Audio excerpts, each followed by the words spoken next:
Hello, my friends. This is Rosa. Today's topic is YHWH Echad, YHWH One. In the last two sessions, we learned that "Hear, O Israel" applies to our churches, as Paul reminds us that the church is the Israel of God. Shema Israel, Shema Israel, Shema Israel, Shema Israel. Yahweh Eloheinu, Yahweh Echad, Yahweh Eloheinu, Yahweh Echad, Yahweh Eloheinu, Yahweh Echad, Yahweh Eloheinu, Yahweh Echad, Yahweh Eloheinu, Yahweh Echad.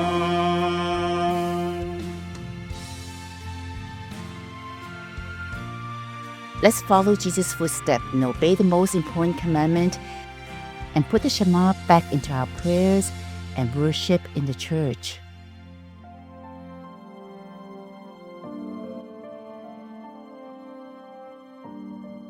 The song you just heard is the chorus of the song Shema Israel, composed by my beloved sister and co-worker Helen Chang. Yahweh Eloheinu, Yahweh Echad, Yahweh our God, YHWH One.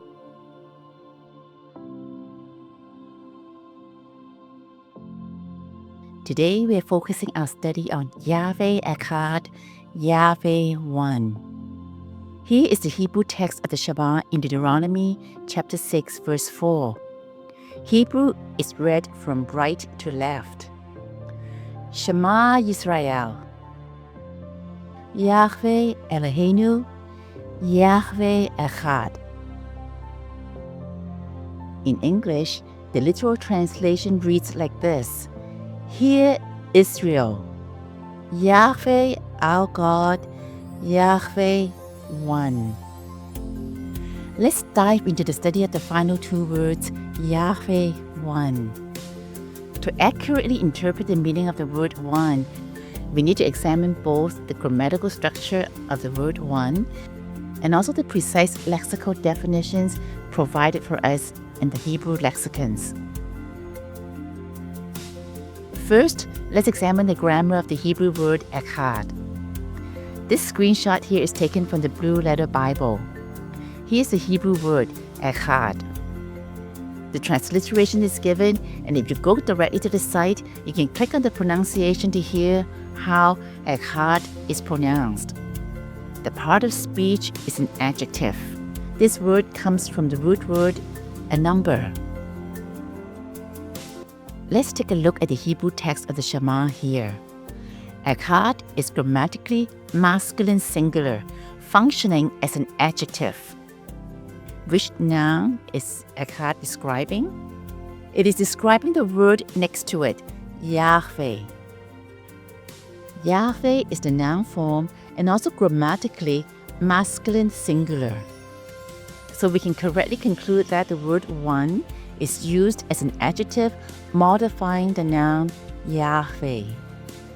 It's also worth noting that the Hebrew phrase here does not contain a verb. While some English translations insert the verb is, rendering it as Yahweh is one, the original Hebrew simply reads YHWH One. Now, let's look at the semantics of Echad. The term Echad occurs 971 times in the Hebrew Bible. What does the word Echad mean in the Hebrew Bible?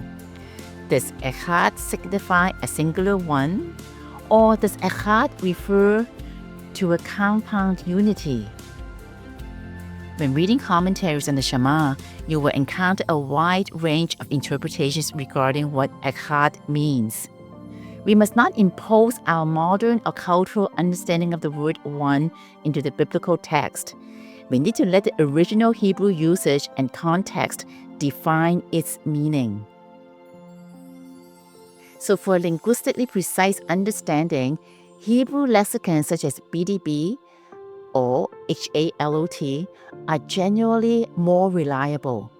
These lexicons are based on rigorous analysis of how words are used across the Hebrew Bible and related ancient texts. The BDB Hebrew English lexicon is compiled by Brown, Driver, Briggs, and is commonly referred to as BDB. It was first published in 1906 and is based on the early Hebrew German lexicon by Wilhelm Gesenius. The Hebrew and Aramaic lexicon of the Old Testament, abbreviated as HALOT, in 2001, and an abridged 2-volume of HALOT was published, offering a more up-to-date resource for biblical Hebrew study. I recommend both of these lexicons for you to use. This is how HALOT defines Echad. A primary meaning is one, number, one.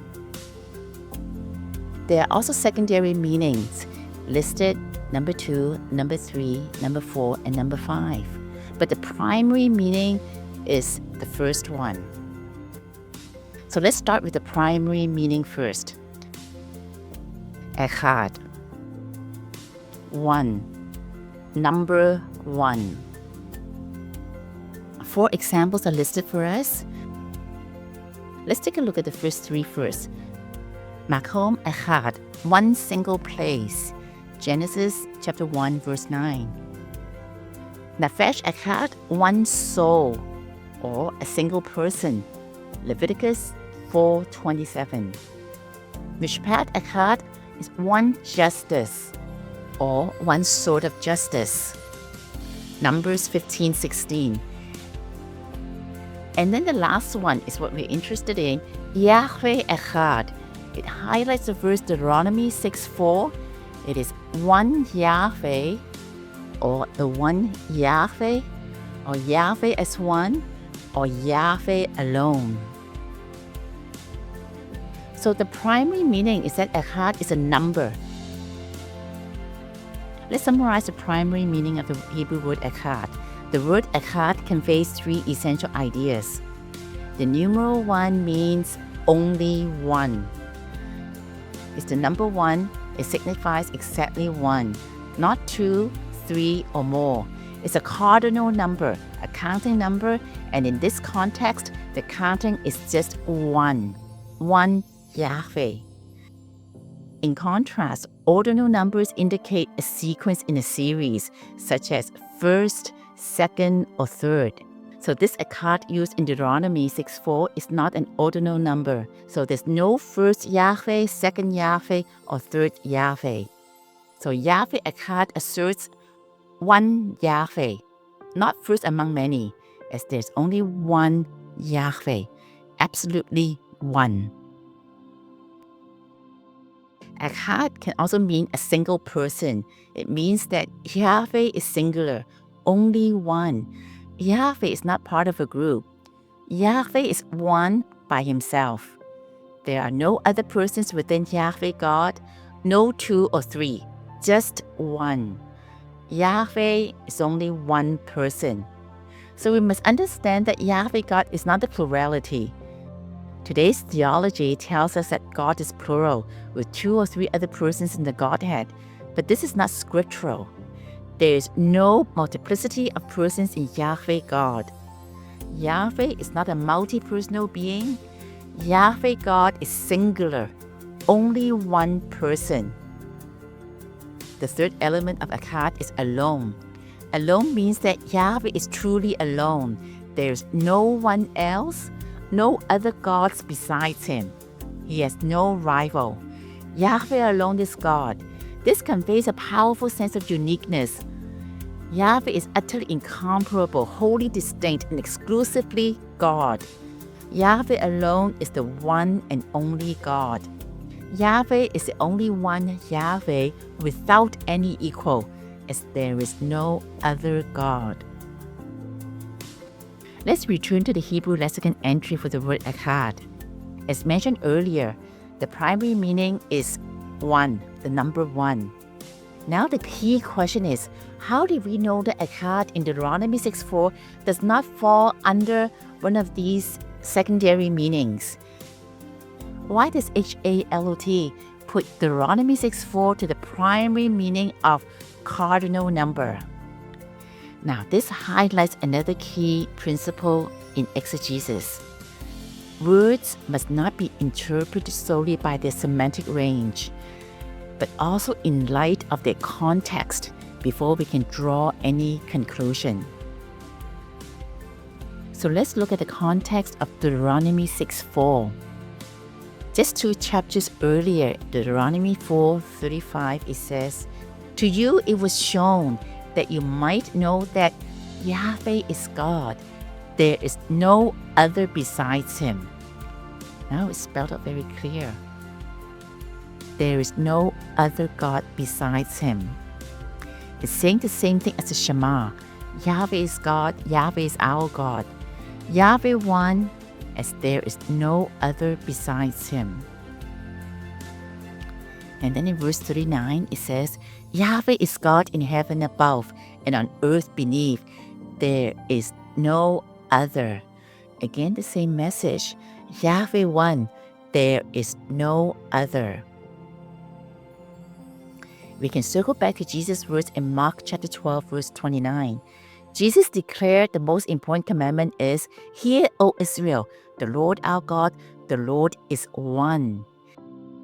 And then 3 verses later, the scribe responded to Jesus with remarkable insight. In verse 32, "And the scribe said to him, 'You are right, teacher. You have truly said that he is one, and there is no other besides him.'" The scribe really knew the scriptures. The he refers to Yahweh. Yahweh is one, and there is no other besides him.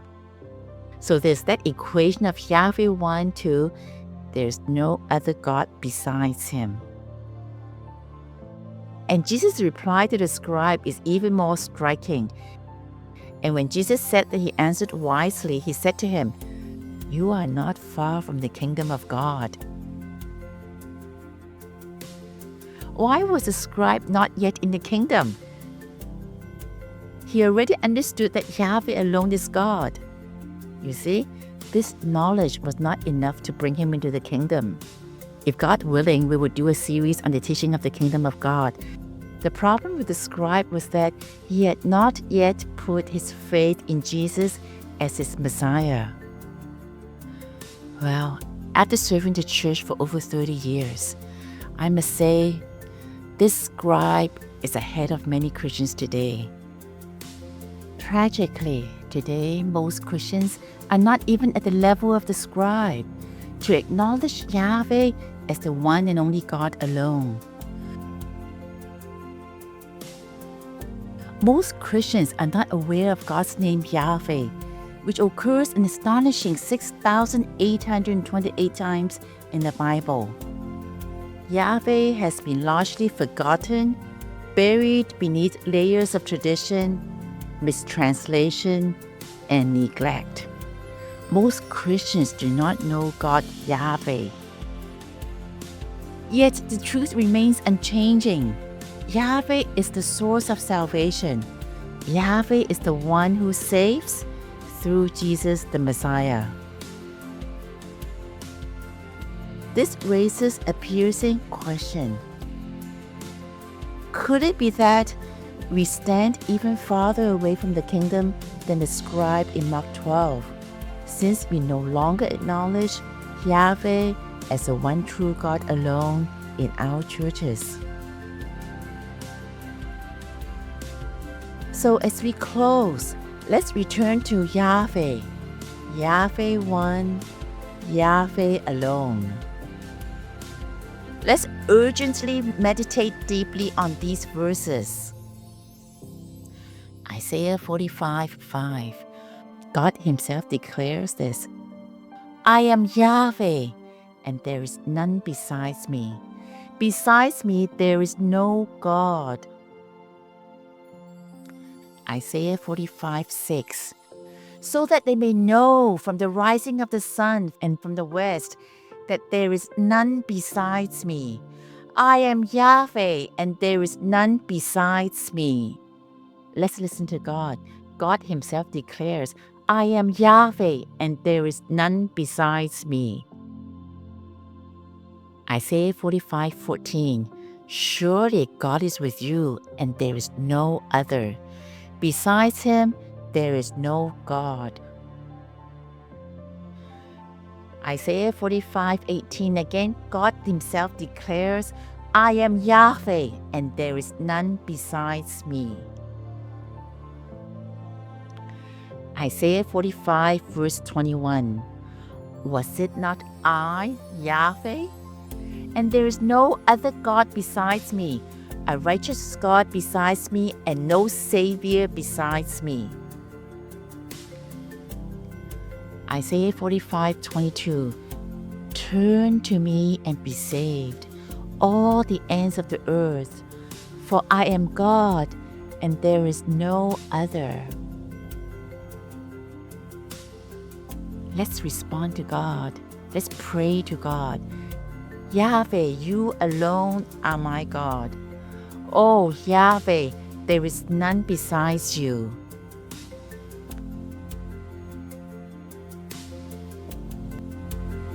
Shalom, and I'm Rosa. Remember, YHWH Echad, YHWH One. Yahweh alone is God.